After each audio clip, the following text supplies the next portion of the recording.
Thank you, Chair. Thank you all for the presentation. I have two questions. Hopefully time will allow me to put them through, and both are for Mr. Freedman. In an interview with the Westward in September 2017, you said, and I quote, "Once an industry gets moving in a certain direction, it's hard to go back and revisit it because a lot of people have a lot of capital invested in whatever direction it's going. So there's a momentum on its own. Some of the changes that might have been easy at first become harder to get as you go along." End of quote. From your experience in Colorado, which changes would have been easier to do at the beginning, such as we're here in Canada, compared to being harder to do later on? You guys are by far the hardest people to testify in front of because you actually do your research ahead of time. So and I've been all over the United States on that one. So the first three that come to mind, and I think the one that I was referring to in that piece was edibles. Putting forward intuitive and edible rules so that a naive consumer knows that they're having one dose of marijuana is something that I wish we had done at the beginning, because people pay for the equipment that they use in order to create those edibles pretty early on.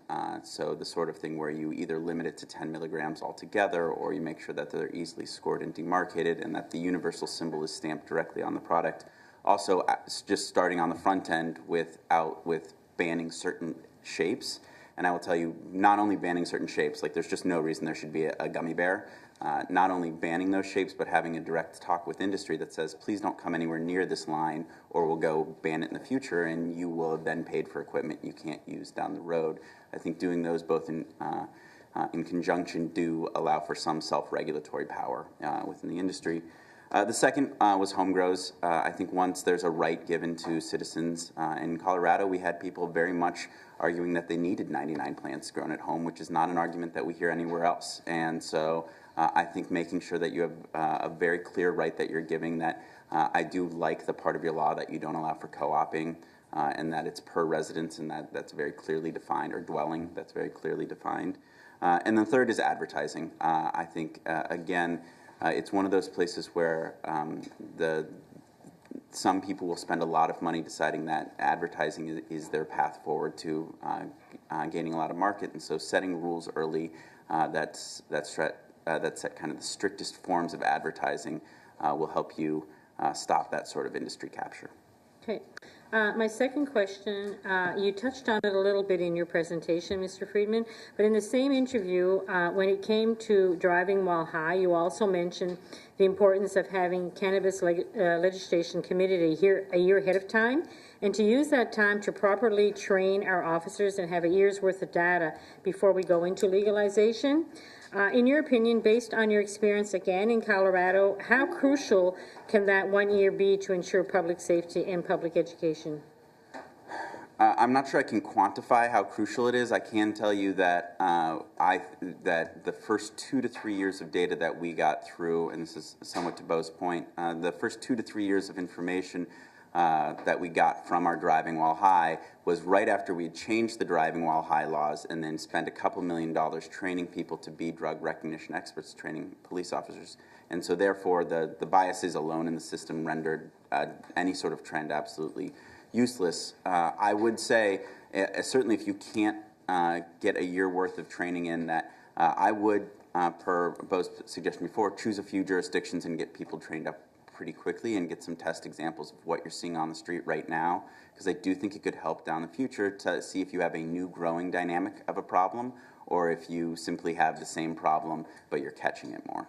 All right, thank you. Do I have any time left? You've got just under a minute. Okay. You get a quick one in. Then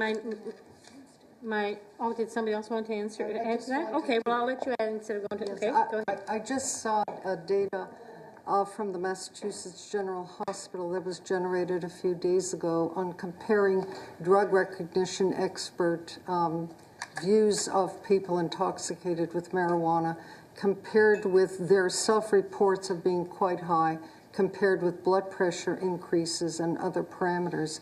And their accuracy rate was among the lowest of all the other parameters that were being tested as a way of understanding who is and who is not impaired with regard to potential for driving. Amy Margulis, is that okay with you, Senator? If time allows, yes. Yeah, I just want to briefly, I have defended dozens of cannabis DUIs in the last 15 years. And we came later than Colorado, and we're coming earlier than you. But I think it's important to recognize that the skill set that's being used by officers in evaluating intoxication, both from controlled substances and alcohol, and in combination, are not new skill sets at this time. So we're not going to need to see, and we did not need to see it in Oregon, a new training program implemented. And I do want to point out that in Colorado, we saw a 16% decrease for any type of DUI between 2011 and 2016. Marijuana DUIs went down 33.2% between Q1 in 2016 and Q1 of 2017. In Washington, we saw a 32.9% for decrease for any type of DUI between 2011 and 2016. And in Colorado, only 4% of all DUIs involve people testing positive for THC, and 8% in Washington. Thank you very much. We're going to be on the 5 minutes.